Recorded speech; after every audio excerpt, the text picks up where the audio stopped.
아멘. 귀한 찬양 감사합니다. 신실하신 하나님 찬양합니다. 이 시간 말씀에 임하여 주옵소서. 주여 성령님 조명하여 주시옵소서. 기도하겠습니다. 지난 한 주간의 삶을 뒤로합니다. 주님만 바라봅니다. 세상의 시끄러운 소리들 잠잠하게 하시고 우리 영혼을 관통하여 들어오는 주의 세미한 음성 듣게 해 주십시오. 잘 깨달아 알게 하시고 삶에서 잘 실천함으로 하나님께 영광 드리게 하옵소서. 주님 아니면 말씀 전할 수 없는 부족한 자입니다. 오늘도 성령께서 다스리시고 하나님만 나타나 주옵소서. 예수 그리스도의 이름으로 기도하옵나이다. 아멘. 지난 시간 이어서 누가복음 5장 계속 묵상합니다. 지난 시간 우리는 오늘 본문에 기록된 믿음과 분별의 상관관계를 묵상해 보았습니다. 베드로와 그의 친구들이 경험한 엄청난 어회의 기적의 중심에는 예수님의 은혜가 있었고 베드로의 믿음이 있었고 분별이 있었습니다. 오늘 그 믿음의 결과가 본문에 나옵니다. 5절에서 7절 시몬이 대답하여 이르되 선생님 우리들이 밤이 새도록 수고하였으되 잡은 것이 없지만은 말씀에 의지하여 내가 그물을 내리리이다 하고 그렇게 하니 고기를 잡은 것이 심히 많아 그물이 찢어지는지라. 이에 다른 배에 있는 동무들에게 손짓하여 와서 도와달라 하니 그들이 와서 두 배의 채움에 잠기게 되었더라. 이 구절은 하나님께서 우리에게 주시는 복과 은혜의 풍성함을 알게 합니다. 주님은 단순히 채워주시기만 하지 않습니다. 차고 넘치게 하십니다. 주의 복과 은혜는 물이 샘에서 솟아나 흘러넘쳐 이루는 강물과도 같습니다. 이것은 단순히 이 세상의 물질적이며 세속적인 복을 의미한다기보다는 궁극적으로 하나님께서 우리에게 주시는 구원의 복, 하늘나라의 복을 의미합니다. 하나님만이 주실 수 있는 충만한 사랑과 은총을 의미하는 것입니다. 하나님의 은혜, 하나님의 은총은 차고 넘치는 것입니다. 이러한 하나님의 복을 가장 잘 표현한 성경 구절 하나를 꼽자면 저는 시편 23편 5절로 생각이 됩니다. 주께서 내 원수의 목전에서 내게 상을 차려주시고 기름을 내 머리에 부으셨으니 내 잔이 넘치나이다. 여러분 살면서 이와 같은 고백을 해보신 적이 있으신지요? 감사합니다 주님, 내 잔이 넘치나이다. 내 잔이 넘치나이다. 주여 나를 떠나소서 나는 죄인으로소이다. 이렇게 놀라운 풍성한 은혜와 기적을 경험한 베드로와 그의 친구들의 반응이죠. 근데 여러분 가만히 보시면 예수님께서 이들에게 깊은 데로 가서 그물을 내려 고기를 잡으라 했을 때 예수님은요 선생님이라고 먼저 얘기했어요. 선생님 우리들이 밤이 새도록 수고하였으되. 또 오늘 본문 보세요. 기적을 체험한 다음에는요 주여라고 말합니다. 앞에는 선생님, 뒤에는 주여. 호칭이 바뀌었죠. 베드로의 예수님에 대한 인식의 변화로 볼 수 있습니다. 달리 인식했다는 거예요. 전지전능하신 하나님으로서의 예수님을 만났음을 고백한 겁니다. 주여. 놀라운 어회의 기적은 주님을 다시 보게 할 뿐만 아니라 자기 자신도 보게 했습니다. 자신은 주님 앞에서 한없는 죄인입니다. 부족한 사람입니다. 하나님의 은혜를 감당할 수 없습니다. 내가 당신을 감당을 못하겠습니다. 그러니 나를 떠나소서. 나를 떠나소서. 베드로의 고백을 깊이 묵상할 때 우리는 하나님 발견, 자기 발견의 메시지를 발견하게 되죠. 이 부분은 제가 여러 번 여러분과 함께 나눈 적이 있어요. 오늘 조금 더 깊이 한번 들어가 봅니다. 물고기 잡는 전문가인 베드로는 새벽이 될 때까지 밤새도록 잡았죠. 못 잡았습니다. 근데 말씀을 듣고 다시 들어가서 엄청난 물고기를 잡았습니다. 자, 그렇다면 베드로가 이런 생각을 해보지 않았을까 생각해 봤어요. 내가 지난 밤에는 왜 못 잡았지? 내가 이렇게 잘 잡을 수 있는데 내가 지난 밤에는 왜 못 잡았지? 여러분, 어부인 베드로에게 물고기는 생계 수단이었고 삶의 목적이었잖아요. 물고기는 그에게 기쁨도 주었지만은 잡히지 않을 때는 절망하게 하고 분노하게 했을 것입니다. 여러분, 세상에 많은 것들이 그러합니다. 똑같은 것인데요, 저와 여러분에게 기쁨도 주고 슬픔도 줘요. 그래서 이것 때문에, 똑같은 이것 때문에 울기도 하고 웃기도 하는 겁니다. 이게 세상입니다. 그러니까 여기 매여 있으면 맨날 울다가 웃다가 울다가 웃다가. 그러니까 초월해야 되죠. 항상 기쁨을 주시는 주님, 항상 소망을 주시는 주님께 눈을 고정해야 합니다. 여기에, 물고기에 너무 매여 있으면 안 돼요. 어쨌든 베드로에게 가장 중요한 것 중에 하나가 물고기였습니다. 그런데 그렇게 원하던 물고기를 그 물이 찢어질 정도로 잡았는데 베드로의 입에서 나온 첫 마디가 물고기에 관한 것이 아니었어요. 내가 지난밤에 왜 못 잡았지? 앞으로 더 잘 잡을 수 있지 않을까? 이런 생각도 없습니다. 전혀 다른 얘기가 나와요. 주여, 나를 떠나소서, 나는 죄인입니다. 물고기하고 전혀 상관없는 것처럼 들리죠. 딴 소리를 합니다. 베드로의 고백은 그가 그렇게 많은 물고기보다 더 중요한 어떤 것을 발견했음을 알게 합니다. 다른 세계에 지금 진입해 있는 거예요. 그러니까 그 세계와 걸맞는 얘기를 하는 겁니다. 무엇보다 베드로는 기적의 주체이시며 하나님이신 예수님 만났습니다. 그런 상황에서 수많은 물고기는 더 이상 그에게 의미가 없어져 버렸어요. 그러니까 물고기 얘기 안 합니다. 베드로의 눈에는 분명 많은 물고기가 들어왔겠지만 그 물고기를 잡게 하신 예수님이 더 크게 들어왔을 겁니다. 우리가 예수님 보지 못하고 물질만 보면 물질만 눈에 들어오잖아요. 근데 예수님 만나고 영적 세계를 경험하면 물질도 들어오지만 영적 세계가 더 크게 들어오고, 하나님이 더 크게 들어오고, 예수님이 더 크게 들어오고, 십자가가 더 크게 들어옵니다. 근데 이거 없고 이것만 있으니까 문제죠. 이거 없고 이것만 있으면 여기에 눈이 가려져 있는 거예요. 그러니까 눈은 떴으나 눈이 감겨져 있는 사람처럼 사는 겁니다. 근데 베드로는 눈을 떴어요. 물고기가 보입니다. 그런데 별로 개의치 않아요. 그 많은 물고기보다 더 큰 예수님이 눈에 들어오는 겁니다. 그러니까 그 앞에 무릎을 꿇습니다.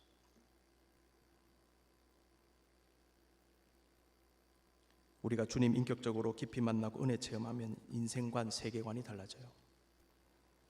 전에는 세상, 사람, 물질, 이 땅에서의 성공이 다라고 생각했겠지만은 주님 만나고 회심하며 영적 세계를 경험한 사람은 차원이 다른 것, 본질적인 것, 정말 중요한 것, 영적인 관심을 가지게 됩니다.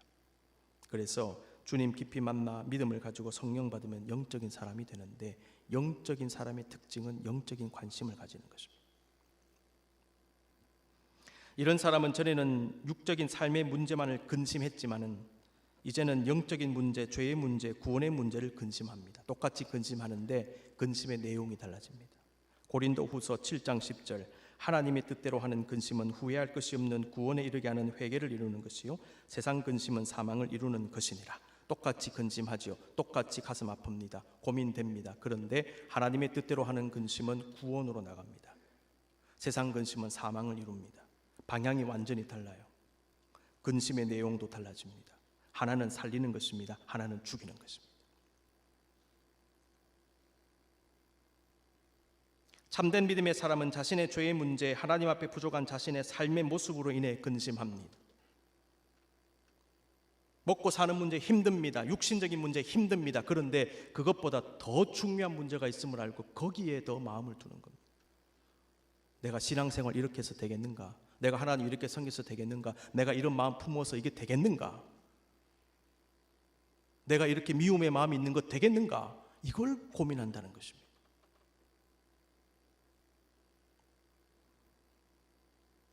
베드로가 지금 그 고민에 빠졌어요. 물고기에 대한 고민하지 않습니다. 그래서 말합니다. 주여, 나를 떠나소서, 나는 죄인입니다. 구원에 이르게 하는, 회개를 이루는, 하나님의 뜻대로 하는 근심에 빠진 것입니다. 여러분, 신앙이란 무엇입니까? 기독교 신앙의 핵심은 결국 하나님 만나고 나를 만나고, 하나님 발견하고 나를 발견하고, 하나님의 진리를 발견하고 내 안에 두신 삶의 진리, 삶의 원리를 발견하는 거죠. 우리의 삶의 여정은 언제나 이러한 영적 발견과 만남의 연속입니다. 여러분 20대 때, 30대 때, 40대 때 한국에서 미국에서 하나님은 이러한 만남을 늘 준비해 주셨습니다. 하나님의 은혜는 선물이라고 얘기할 수 있어요. 하나님은 선물 주시는 분. 그래서 하나님은 선물의 박스들을 늘 준비해 주시는 것 같아요. 뉴헤이븐에서 또 어디에서, 한국에서, 우리 교회에서, 또 전에 다른 교회에서 하나님은 너 이거 한번 열어볼래? 내가 너를 위해 이거 준비했다. 너 한번 열어봐라. 그래서 30대 주시는 은혜가 있어요. 내가 가난할 때 주신 은혜가 있었습니다. 내가 나이 많아서 받는 은혜가 있었습니다. 내가 또 다른 데 살 때 받는 은혜가 있었어요. 언제나 우리는 이 선물 박스를 찾아다닙니다. 어디에 무엇이 있을 줄 몰라요. 우리의 여정은 하나님을 발견하는 여정입니다. 하나님의 선물을 발견하는 여정이에요. 이게 은총의 삶이라는 것입니다. 중요한 것은 이 만남이, 이 발견이 우리를 새롭게 하는 것입니다. 우리의 마음을 새롭게 하고 우리의 생각을 새롭게 하고 우리의 존재를 새롭게 하는 겁니다. 새롭게 되는 이유가 있어요. 아침마다 주님은 새로운 은혜를 주시기 때문에. 예레미야가 3장 23절 이것들이 아침마다 새로우니 주의 성실하심이 크시로소이다. 그렇구나. 아침마다 새롭게 하시는구나. 우리가 아무리 어렵고 힘들어도 하루 해가 뜨면 또다시 새로운 마음과 소망 가지고 일어날 수 있는 이유는 하나님께서 아침마다 새로운 은혜를 주시기 때문이에요. 그러므로 여러분 어제 조금 무슨 일이 있으면, 과거에 무슨 일이 있었다면 그거 가지고 오늘을 살지 마십시오. 어제도 피곤했고 오늘도 피곤해집니다. 흘려보내십시오. 오늘은 새로운 힘으로, 새로운 은혜로, 새로운 마음으로 살아야죠.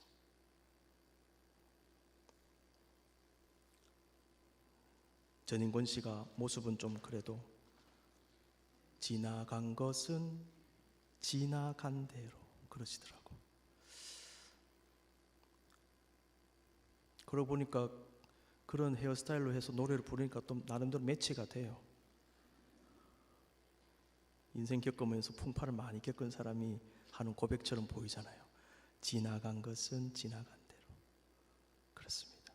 여기에도 진리가 담겨 있구나. 그래, 지나간 것은 지나간 대로. 왜요? 우리는 아침에 주신 은혜가 있기 때문에. 오늘 본문에서 베드로와 그의 친구들은 힘들고 지치게 하는 삶의 현실 속에서 예수님께서 아침에 주신 기적을 만난 것입니다. 그렇구나, 아침에 주신 기적. 지난밤의 모든 시름을 날려버리는 기적, 아침의 기적이구나.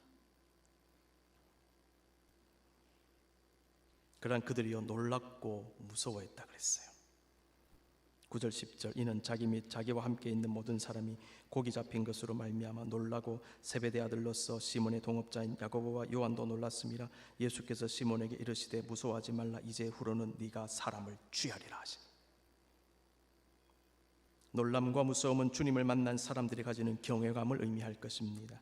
하나님 만나고 구원과 회심과 치유 등등 인간의 생각과 능력을 뛰어넘는 하나님의 능력, 하나님의 은혜를 경험한 사람은 마음의 경외감을 가집니다. 거룩한 두려움입니다. 성령의 사람은 하나님의 임재 앞에 거룩한 마음으로, 두려운 마음으로 머리를 숙이게 됩니다. 시편 2편 11절 말씀 다 같이 읽겠습니다. 시작. 두려운 마음으로 주를 섬기고 떨리는 마음으로 주를 찬양하여라. 주를 섬길 때 어떤 마음? 두려운 마음. 주의 일을 할 때 두려운 마음. 예배 현장 속에서 두려운 마음. 떨리는 마음으로 하나님을 찬양하라. 경외의 마음을 가지라. 삶 속에서 아침마다 새롭게 은혜를 주시는 하나님 발견하고 만나는 사람은 삶의 순간순간 주를 향한 경외감을 가지는데 그 경외감 역시 하나님의 은총입니다. 작은 꽃잎 보고 아름다워할 줄 안다면, 계절에 따라 피부로 느끼는 바람의 온도의 변화를 느낄 줄 안다면, 눈앞에 펼쳐진 자연의 색깔이 달라지는 것에 몸과 마음이 반응한다면 그 사람은 감성이 살아있는 사람이라고 말할 수 있듯이, 매일같이 반복되는 무료하고 답답할 수도 있는 삶의 현장 속에서 우리 자신의 다양한 어획의 기적 속에 주님을 만나고 아침마다 새로운 은혜를 주시는 하나님을 향한 경외의 마음이 있다면, 두렵고 떨림이 있다면 그 영은 살아있는 영이라고 말할 수 있을 것입니다. 우리는 베드로와 그의 친구들의 놀람과 무서움의 반응을 이런 관점에서 이해하게 됩니다. 네가 사람을 취하리라. 어획의 기적을 보고 놀라고 무서워한 베드로에게 예수님은 마침내 소명을 주셨습니다. 세베대 아들로서 시몬의 동업자인 야고보와 요한도 놀랐음이라. 예수께서 시몬에게 이르시되 무서워하지 말라. 이제후로는 네가 사람을 취하리라 하시니. 이 말씀은 기적의 이유와 목적을 알게 하지요. 예수님께서 베드로에게 의회의 기적을 주신 이유는 결국 베드로를 제자 삼아 복음을 전하게 하심이었습니다. 그게 목적이었습니다. 예수님은 베드로가 엄청난 물고기를 잡는 경험을 하게 하셨고, 그 경험과 같이 베드로가 사람을 취할 것임을 알게 하신 것입니다. 너 지금 고기 많이 잡았지? 네가 앞으로 사람을 저렇게 잡을 거야. 취하리라고 번역된 헬라어의 문자적 의미를 살펴보니까 사로잡으리라입니다. 배와 그물과 다양한 조업의 방식으로 갈릴리 호수의 물고기를 잡았던 베드로는 이제는 주님께서 허락하신 영적인 배를 타고 영적인 그물을 가지고 하나님의 방법으로 사람을 낚게 되는 것입니다. 그래서 사람 낚는 어부가 된 것이죠. 우리가 기억할 것은 예수님은 그날 아침에 있었던 다양한 일들을 통하여 시간 속에서 단계적으로 베드로에게 접근하신 것입니다. 베드로의 분별을 이끌어내십니다. 그 과정이 지난 어떤 시점에 부르심을 주셨다는 것입니다. 하나님은 작업을 하셔서 부르심을 주세요. 예수님은 어여에게 기적 후에 소명을 주심으로 베드로로 하여금 주님의 소명을 분별할 수 있게 해주셨습니다. 갑자기 너 나를 따르라.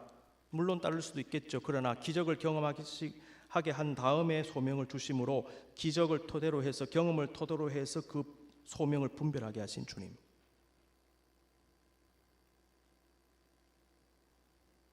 복음서에서는 예수님께서 제자들을 부르시는 장면이 여러 군데 기록되어 있는데, 한 장소에서 한 번만 부르신 것이 아니라 여러 장소에서 여러 번 부르셨어요. 중요한 것은 오늘 본문에서 예수님은 베드로가 주님의 소명을 확인하고 받을 수 있는 중요한 사건을 허락해 주셨다는 것이고, 그 사건을 토대로 해서 자신의 소명을 분별하게 하셨다는 것입니다. 하나님은 우리에게도 이와 같이 역사하십니다. 너 한번 생각해 봐라는 것이죠. 너 지난 날을 한번 생각해 봐라. 너 그 사건을 한번 생각해 봐라. 너 어떻게 분별해야 되느냐? 분별의 근거를 주시는 주님. 그러므로 생애 묵상이 필요합니다. 오늘 본문 11절은 분별한 제자들의 반응을 기록하고 있습니다. 그들이 베드로를 육지에 대고 모든 것을 버려두고 예수를 따르니라. 제자들이 베드로를 육지에 대었다는 건 너무나 당연한 일 아닙니까? 어부들이 조업 마치면 육지에 대야지 어디에 대겠습니까? 그러므로 11절에 기록된 베드로를 육지에 대었다는 표현은 우리에게 별다른 메시지를 주지 않는 것처럼 다가오기도 해요. 그냥 흘려버릴 수도 있습니다. 그런데 주목할 필요가 있다는 사실을 깨달았어요. 제자들은 같은 날 2번이나 육지에 배를 댔어요. 저게 2번째입니다. 원래 한 번만 되잖아요. 그들이 첫 번째 육지에 되었을 때 그들의 배는 빈 배였습니다. 빈 배는 낙심과 절망의 배죠. 빈 배는 육신의 것만을 쫓다가 상심한 자들의 심령을 보여주는 것 같아요. 인생이 언제나 빈 배처럼 될 수가 있습니다. 조심해야 됩니다. 늘 빈 배 타고 다니는 거죠. 빈 배 타고 육지에 됐다가 빈 배 타고 바다에 나갔다가 다시 빈 배로 돌아옵니다. 빈배 인생. 그런데 제자들이 2번째 배를 육지에 대었을 때 그 배는 만선이었어요. 6절 7절 보십시오. 고기를 잡은 것이 심이 많아 그 물이 찢어지는지라. 얼마나 많이 잡으면 그 물이 다 찢어집니까? 이에 다른 배에 있는 동무들에게 손짓하여 와서 도와달라 하니 그들이 와서 2배의 체험에 잠기게 되었더라. 영문 번역을 보니까 침몰하기 시작했다 이렇게 되어 있어요. 너무 많아가지고. 제자들이 2번째 육지에 댄 배는 물고기로 가득했을 뿐만 아니라 기쁨과 놀라움과 표현할 수 없는 성취감이 가득했을 것입니다. 제자들의 기쁨은 단순히 물고기 때문이 아닙니다. 예수님을 만났기 때문에 가지는 영적 기쁨이었어요. 예수님 만나지 못한 인생 빈배와 같고 예수님 만난 인생 만선의 배와 같습니다. 인생의 배에 아무리 많은 것이 있어도 주님 모시지 못하면 그 배는 빈배와 같습니다. 내가 아무리 큰 집에 살아도, 내가 아무리 연봉이 높아도, 내가 아무리 사회적으로 지위가 높아도 주님 모시지 못한 인생의 배는 빈배입니다. 허전한 거예요. 그래서 그런 사람들은 자기에게 만족을 줄 무언가를 찾아 헤매죠. 언제나 배 타고 나가는 거예요. 만족을 얻을 수 있는 무언가를 찾아 헤매는 것입니다. 그리고 다시 빈배로 돌아와요. 가장 좋은 예가 삭개오 아닙니까? 나무 위에까지 올라갔어요. 그러나 자신의 인생에 비해 세상적인 것들이 많이 없다 할지라도 주님 모신 사람은 심령에 만선의 기쁨과 만족이 있다는 것이죠. 다윗은 시편 23편 1절에서 이와 같이 고백했습니다. 여호와는 나의 목자시니 내게 부족함이 없으리로다. 무엇이 많습니다, 풍부합니다 이런 고백을 하지 않고 부족함이 없습니다라고 고백했습니다. 이게 진짜 만족감의 표현이 아닌가 싶어요. 왜 그럴까요? 풍족해도 만족을 못 누릴 수 있기 때문에. 부족함이 없습니다라는 고백은요, 있고 없고의 문제가 아닙니다. 있으면 있는 대로, 없으면 없는 대로 내 마음은 만족합니다. 그러니 부족함이 없습니다라고 고백하는 거예요. 이게 진짜 만족감의 표현이에요. 부족함이 없습니다. 이유는 여호와가 나의 목자이기 때문에, 예수님 때문에. 베드로와 그의 친구들이 첫 번째로 배를 육지에 대었을 때 깊은 낙심 가운데 그물을 씻음으로 그 다음날 조업을 준비했죠. 왜 씻습니까? 또 나가서 또 잡으려고. 그것은 여전히 세상의 것만을 추구하는 모습을 의미하는 것입니다. 그러나 그들이 두 번째로 배를 육지에 대었을 때는 준비하지 않았어요. 모든 것을 버려두고 바로 예수님 따라갑니다. 더 이상 준비할 필요가 없어진 것입니다. 이 모습이야말로 그들이 만족과 기쁨을 경험한 진짜 이유가 물고기 때문이 아니라 예수님 때문이었음을 확실히 보여주는 것입니다. 그들이 버려둔 모든 것은 단순히 배와 그물만이 아닙니다. 여러분 잊지 마십시오. 그 속에 물고기가 들어있었다는 것. 여러분 빈 배를 버리기는 그나마 쉬웠을 거예요. 고기 잡지도 못하는 배 뭐하러 가지고 있나? 여러분 그 배는요, 고기를 가득 채운 배였어요. 그것도 갓 잡은 고기, 싱싱한 고기. 그거 포기하기 쉽지 않습니다. 만선을 한번 맛보면요, 다음에 또 만선하고 싶거든요. 이게 사람 심리예요. 그런데 그 만선의 배를 내려놓았다는 것. 그냥 빈배 내려놓은 게 아닙니다. 그 물고기는 돈으로 바꿀 수 있는 것이었습니다. 자신들을 부유하게 해주는 것이었습니다. 인간적 성공을 의미하는 것이었습니다. 베드로와 그의 친구들은 밤새워 물고기 잡았죠. 그런데 예수님 만난 후에 그렇게 바라던 물고기를 가졌음에도 다 버려둘 수 있었어요. 그 이유는 그들에게 물고기가 더 이상 가치가 없었기 때문에. 이제 그들에게 중요한 것은 예수님이고 그들의 관심과 목표는 예수님이 주신 소명, 사람을 취하는 것이었기 때문에 그러합니다. 여러분, 사람은 정말 중요한 가치와 목적을 발견할 때에 다른 것을 내려놓고 포기할 수 있게 됩니다. 그래서 예수님은 마태복음 13장의 천국 비유에서 천국은 마치 밭에 감추인 보화와 같으니 사람이 이를 발견한 후에 숨겨두고 기뻐하며 돌아가서 자기의 소유를 다 팔아 그 밭을 사느니라고 말씀했어요. 이 말씀과 오늘 본문 말씀이 좀 연결이 되는 것 같아요. 정말 중요한 것을 위해서 덜 중요한 것을 포기할 수 있는 영성.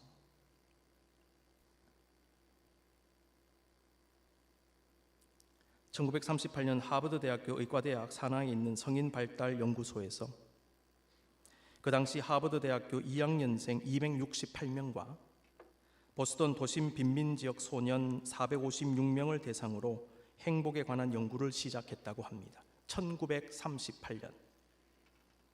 그때부터 85년간 연구 대상자로 선정된 사람들과 그 자녀들의 자녀들까지 3대에 걸쳐 1,300명을 대상으로 시행한 행복 탐구에 관한 종단 연구가 있습니다.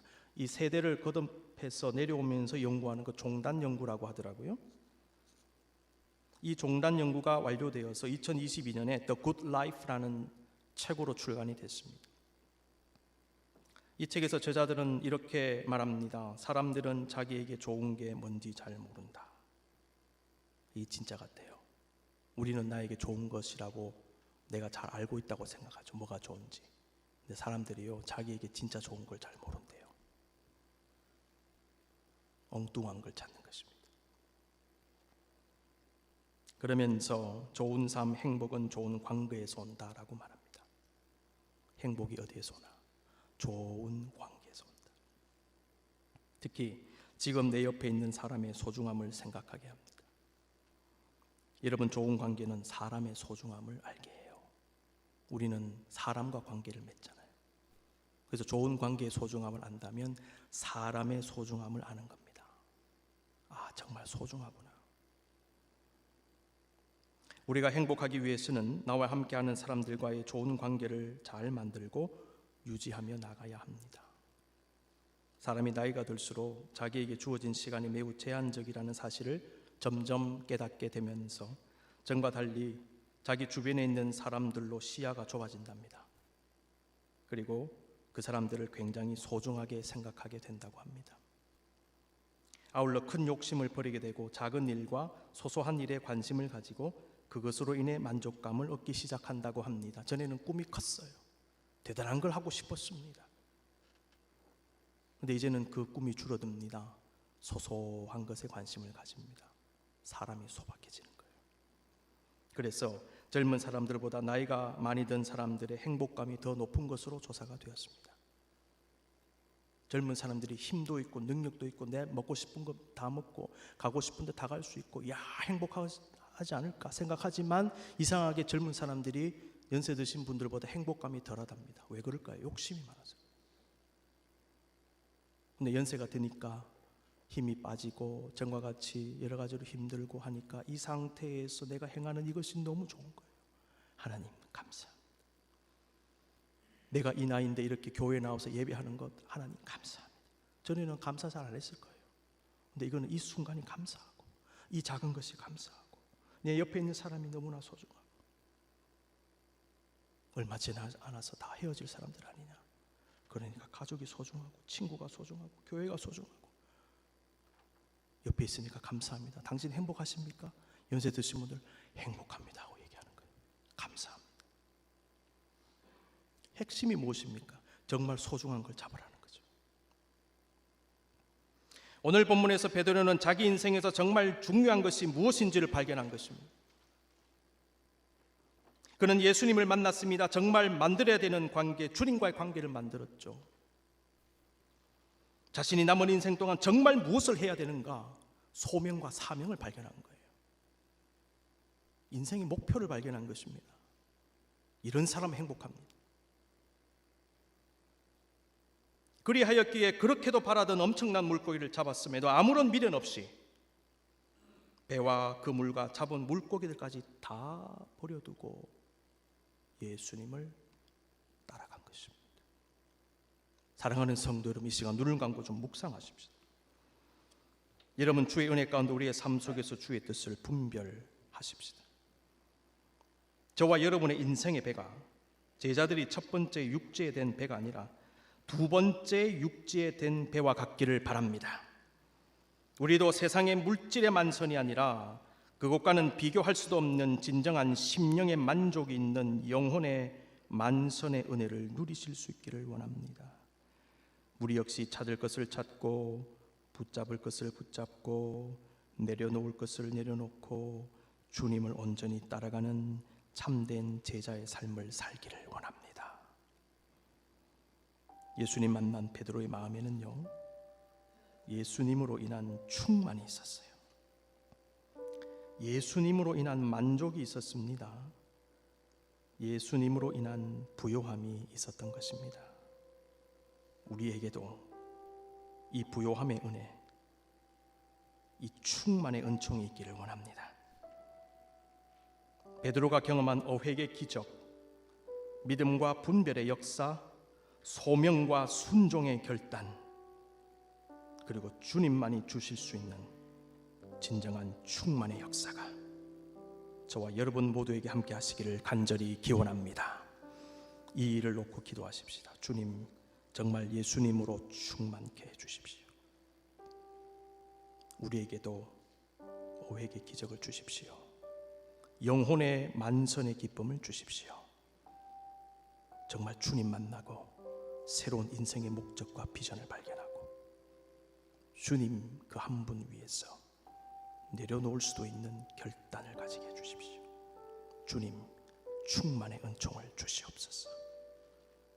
잠시 기도하겠습니다.